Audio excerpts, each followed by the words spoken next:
quick lesson is about joker exchanges. First requirement, it must be your turn, and your turn begins when you pick from the wall.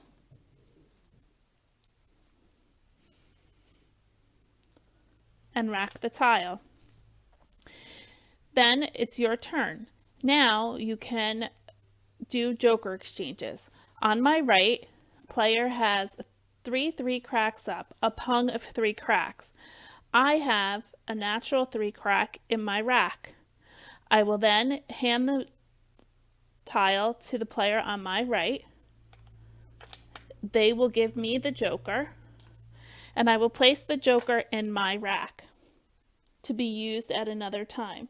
Now, in order to end my turn, I have to discard 2 dot. In another situation, alternatively, if we were playing, and another way to make it your turn is if you call for a tile.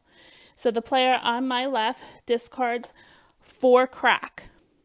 I have 2 4 cracks in my rack. I place them up top and take the discarded tile to make a pung. Now it is my turn. I can now, in addition to creating the exposure, I can now do a joker exchange. Take the 3 crack, give it to the person on my right, take their joker, place it in my rack to be used at another time, and discard 2 dot. Just for information, note that you cannot add the joker to the already created pung. This joker is to be used at another time in the game. I hope you enjoyed this video on joker exchanges. Look for more tips, tricks, and strategies coming in the months. You can take lessons from me at Mah Jongg Class, or check me out on Facebook or my webpage, Mah Jongg Class. If you like this video, subscribe for more and click the bell